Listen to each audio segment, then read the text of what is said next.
Здравейте, това е Сиренарската школа на Мина, аз съм Мина Върчиева. Зреене на бяло саламурено сирене. Това е един от бих казала, деликатните моменти. В общи линии до прясното сирене така повечето хора се справят и когато вече сиренето се пусне в саламурата, започва да има най-различни проблеми. За да може сиренето изобщо да зрее, трябва да сме, примерно ако е пастеризирано млякото, да сме прибавили нужните закваски.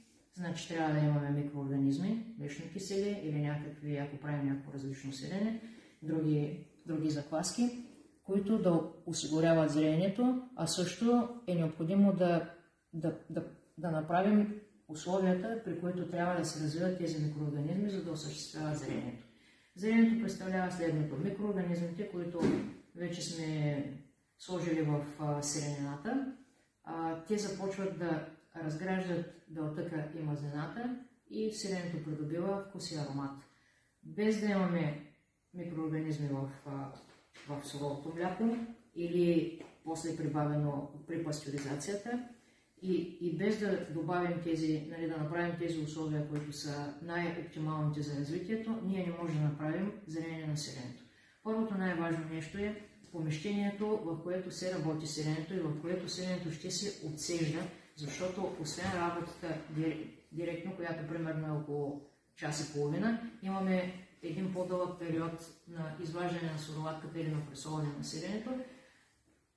При пресоването на сиренето трябва температурата да не пада под 18 градуса или помещението между 18 и 22 градуса. Това са подходящите условия.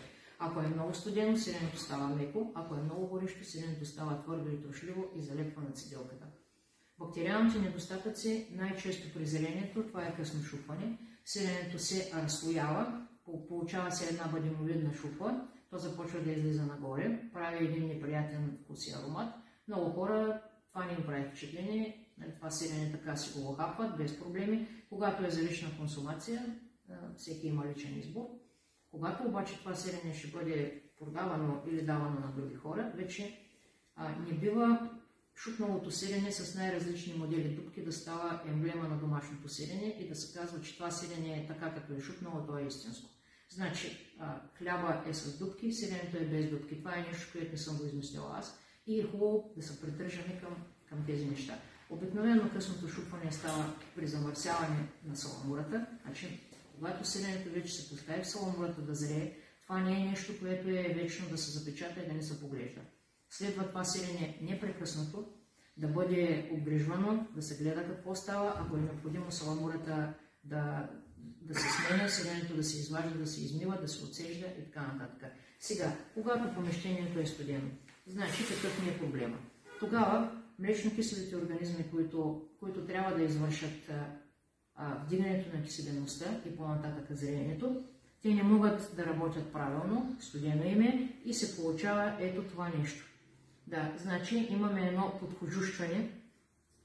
Ето първо започва лигаване на горния слой, след това тази кожичка пада. Така, това се получава, когато сиренето няма киселинност или саламурата, която е поставена, няма киселинност. Освен сол и вода, саламурата има и киселинност. Ако сиренето продължи да стои вътре в саламурата, значи този слой започва да се разпада и сиренето става на каша.